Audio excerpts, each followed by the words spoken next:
Today, I am going to continue the lesson 10 Management of Support Services, Institutions and Programs for Children, Youth and Elderly.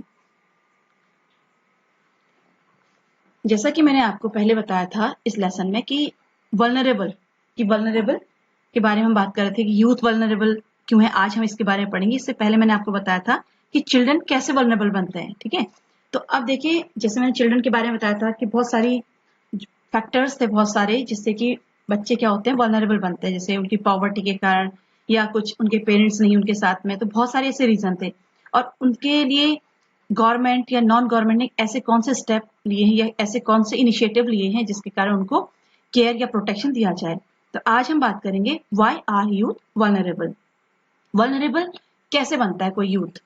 तो जो ये national youth policy 2014 is defined youth as a person in the age group of 15 to 29 years. जो हम youth की बात करते हैं तो हम यहाँ पे बात करते हैं सबसे पहले 15 to 29, क्योंकि देखिए 15 से 18 यानी कि कभी कभी हम 13 एंड 19 की बात करते हैं। जो 13 से 19 ईयर के बीच के जो बच्चे होते हैं उनको हम मेनली एडोलेसेंस बोलते हैं। और 19 to 29 या फिर जब तक वो एडल्ट मीन्स एडल्ट एज आती, इन सबको हम मिला के बोलते हैं यूथ। तो अब यहाँ पे वल्नरेबल क्यों होता है? देखिए, सबसे पहले मैं बताती हूँ आपको, जो एज हमारी एडोलेसेंस की एज होती है, यहाँ पे मेनली हमारे जो बहुत सारे रीजन होते हैं बच्चों के लिए वल्नरेबल बनने के। जैसे उनमें बायोलॉजिकल चेंजेस होते हैं, बहुत सारे ऐसे चेंजेस जो आपको मैंने पहले भी बता चुकी कि बच्चों में बहुत सारे चेंजेस आते हैं जिसके कारण वो कुछ ऐसा रिएक्ट करते हैं जो उनको पसंद नहीं आता, या वो चिड़चिड़ापन महसूस करते हैं, या उनको एडजस्ट नहीं हो पाते हैं अपने, उनका जो बिहेवियर है वो माल एडजस्टेड हो जाता है कि यहाँ पे वो अपने प्रॉपर तरीके से अपने आप को एडजस्ट नहीं कर पाते। तो बहुत सारे ऐसे रीजंस होते हैं जिससे कि जो यूथ है वो क्या बनता है, वल्नरेबल बनता है। और इसमें जैसे मैंने कहा कि अप टू 19 तक हम एडोलेसेंस लेते हैं, उसके बाद जब हम कहते हैं कि एडल्ट की एज आती है, तो इस एज में क्या होता है, बच्चों को अपने करियर की प्रॉब्लम होती है, करियर डिसाइड करने में प्रॉब्लम होती है, किस करियर में जाएं, या फिर थोड़ा करियर डिसाइड होता है उसके बाद में शादी वगैरह होती है। तो मतलब उनके जो लाइफ में चेंजेस आते रहते हैं, तो उसके कारण बहुत सारे जो लोग होते क्या होते हैं, वो वल्नरेबल बन जाते हैं। Peer pressure and pressure to excel in the increasingly competitive world are other factors that can cause a lot of stress and turmoil. जैसे इस समय जो बढ़ता हमारा टाइम है, इसमें सबसे ज्यादा कंपटीशन बहुत ज्यादा है। तो और एक पीयर प्रेशर मीन्स जो आपस में जो फ्रेंड सर्कल का जो प्रेशर होता है, उसके कारण भी क्या होता है, जो यूथ है वो वल्नरेबल बनता है। जब उनका जो इन्वायरमेंट है, जो फैमिली है, अगर उनको सपोर्ट करती है, तो वहां पे एडोलेसेंस या जो यूथ है वो क्या करता है, उनको कोप अप कर जाता है, लेकिन उन प्रॉब्लम से कोप अप कर लेता है। लेकिन कहीं पर क्या होता है, उनको जो फैमिलीज है, इन्वायरमेंट है, उनको पॉजिटिव सपोर्ट नहीं मिलता है, तो वहां पर जो बच्चे होते हैं या जो यूथ है आजकल का, वो क्या करता है, एल्कोहल लेना शुरू कर देते हैं, ड्रग्स लेना शुरू कर देते हैं, तो उनके बिहेवियर में चेंजेस आ जाते हैं। तो ये चेंजेस के कारण क्या करता है, वो एक वल्नरेबल कैटेगरी में आ जाता है, कि मीन्स वो थोड़ा अलग हो जाता है। अब यहाँ पे हम यूथ कहते हैं, हम कहते हैं वल्नरेबल यूथ कौन कौन से। अब हम प्रॉपर किसी एक को लेके हम उसको कह नहीं सकते कि वो वल्नरेबल है। तो हम यहाँ पे बहुत सारे हमने 3 ग्रुप्स बनाए हैं, यहाँ पे कुछ ऐसे ग्रुप्स बनाए हैं जिनको हम वल्नरेबल के अकॉर्डिंग उसको बता सकते हैं। जैसे आपका पहला आता है रूरल एंड ट्राइबल यूथ। सबसे पहले हम वल्नरेबल की बात करते हैं, किस तरीके के जो यूथ है वो कैसे आते हैं। तो यहाँ पे एक अलग रूरल ट्राइबल यूथ एक अलग ग्रुप बनता है। आउट ऑफ स्कूल यूथ, जो बच्चे स्कूल छोड़ चुके हैं, स्कूल में उन्होंने पढ़ाई नहीं, ऐसे ग्रुप हो सकते हैं। Adolescents, particularly female adolescent mean adolescence का एक ग्रुप हो सकता है, जहां पे विशेष रूप से हम बोल सकते हैं जो गर्ल्स एडोलेसेंट यानी कि female adolescents. Youth with disabilities, ऐसे लोग जो कुछ डिसेबिलिटीज वाले हैं, ऐसे youth under specially difficult circumstances like victim of trafficking, orphans and street children, ऐसे बच्चे जो अलग कठिन स्थितियों में, यानी कि कुछ जैसे अलग अलग कोई काम करते हैं, गलत काम करने जो लॉ के अगेंस्ट होते हैं, जैसे कोई ड्रग्स का काम करता है, इस तरीके से जो काम करते हैं, या फिर ऑर्फेन्स, उनके पेरेंट्स नहीं उनके साथ में, और जो स्ट्रीट चिल्ड्रन यानी कि जो सड़कों पर रहने वाले, जो इसको हम आवारा बच्चे बोलते हैं। तो ऐसे लोग क्या होते हैं, वो मीन वल्नरेबल कैटेगरी में आते हैं।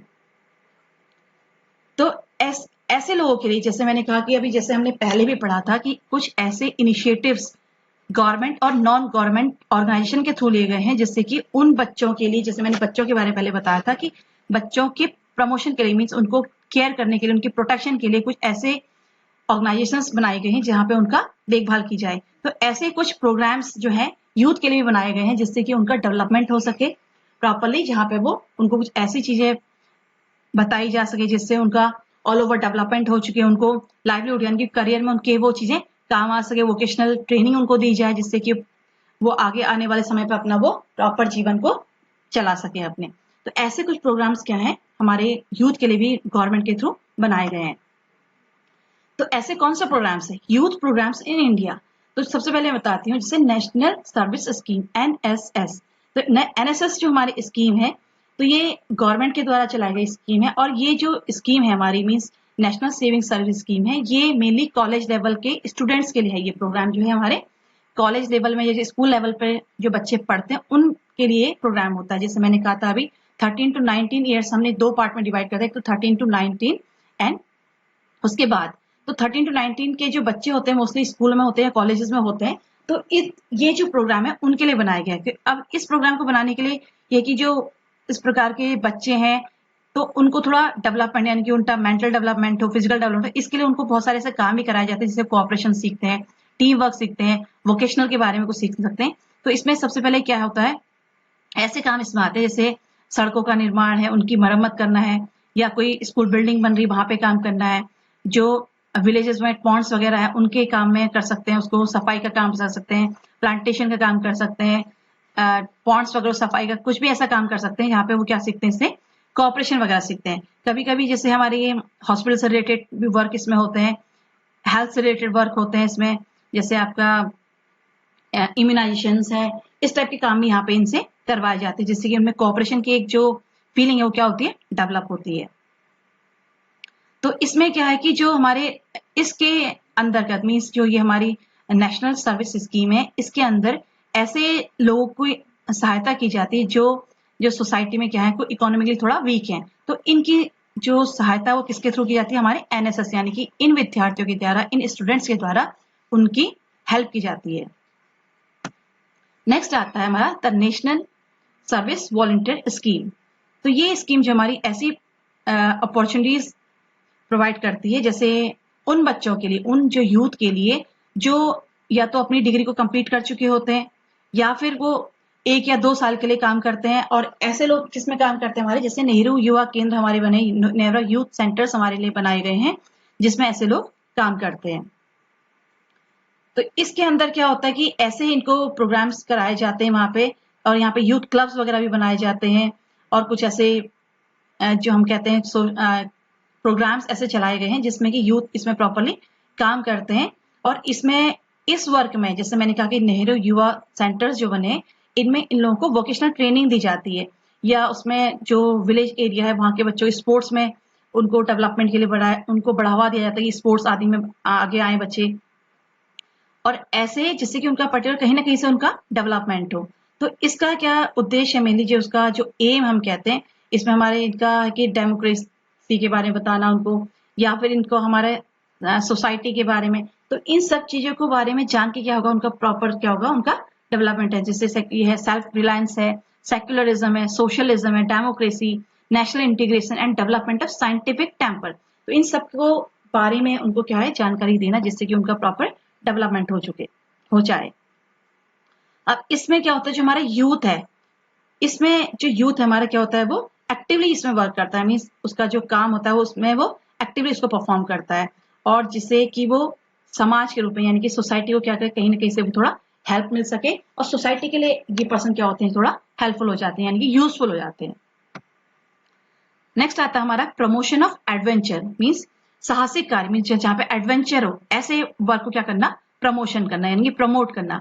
तो ऐसे में क्या होता है, बहुत सारे ऐसे यूथ क्लब्स हैं या फिर ऐसे कोई ऑर्गेनाइजेशंस हैं, प्राइवेट ऑर्गेनाइजेशंस हैं जो ऐसे काम करती हैं जहाँ पे जो हमारे यूथ है उनको क्या करे, उनका डेवलपमेंट तो होता है लेकिन उनके एडवेंचर जिससे कि वो अपने स्किल्स को यूज कर सकें, ऐसे यहाँ पे कुछ काम कराए जाते हैं। जैसे एक्टिविटीज है लाइक माउंटेनियरिंग है, ट्रैकिंग है, hiking, exploration for collection of data, study of flora and fauna in the mountains, forest, desert and सी।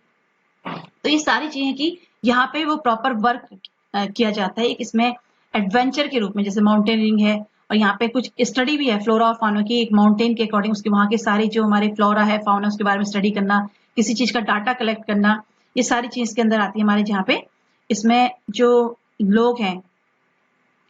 और ये चीज इसलिए है यहाँ पे कि जिसमें हम एक बढ़ाते हैं, इसको एनहेंस करते हैं, जिससे कोऑपरेटिव की फीलिंग को, टीम वर्क है, रिस्क टेकिंग है, इन सब चीजों को क्या करा जाता है यहाँ पे बढ़ावा दिया जाता है।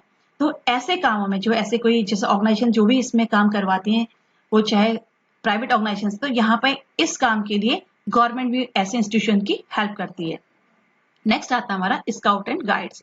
जैसे आप स्काउट एंड गाइड्स के नाम से पहले से भी फैमिलियर हैं, तो स्काउट और गाइड में क्या होता है, इसमें भी जो दिया जाता है, इसमें ट्रेनिंग दिया जाता है, इसमें रैलीज ऑर्गेनाइजेशन की जाती है। आपने देखा होगा रैलीज में जाते हैं बच्चे, तो इसका डेवलपमेंट है कि जो गर्ल्स और बॉयज हैं तो उनके लिए क्या है मेनली कि उनमें जैसे हम कहते हैं कि पेट्रियोटिज्म, देशभक्ति की भावना को इंक्रीज करना, कोऑपरेशन उनके अंदर जगाना, तो ये सारी चीजों को बढ़ावा देना है जिससे कि उनका जो डेवलपमेंट हो सके पूरी तरीके से, ठीक है।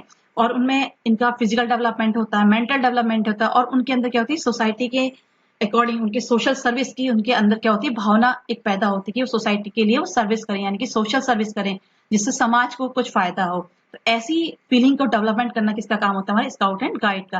तो इसमें स्काउट गाइड में जो हमारे जो बच्चे काम करते हैं, तो उस जिससे कि अभी मैंने कहा कि अभी हम वल्नरेबल की बात कर रहे हैं, तो ये सारे जो हमारे प्रोग्राम्स हैं ये क्या होते हैं कि इस चीज को थोड़ा कम करते हैं। अगर ऐसी फीलिंग्स उनके अंदर पहले से आ जाती है तो इस चीज में यानी कि स्टूडेंट जो है हमारे वो वल्नरेबल थोड़ा होने से बच जाते हैं, एकदम संवेदनशील नहीं हो पाते हैं, या होते भी हैं तो वो गलत डायरेक्शन में नहीं जाएंगे। नेक्स्ट आता है हमारा कॉमनवेल्थ यूथ प्रोग्राम।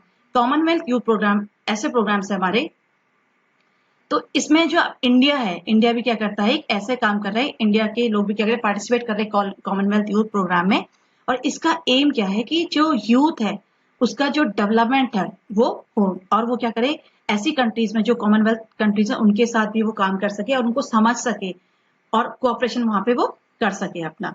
तो इस प्रोग्राम के अंदर क्या हमारे 3 रीजनल सेंटर्स हैं जो इस बारे में स्टडी कराते हैं, यूथ वर्क के बारे में यहाँ पे स्टडीज की जाती हैं। ऐसे सेंटर हैं, एक तो इंडिया में है, दूसरा जाम्बिया में एंड तीसरा गुयाना में।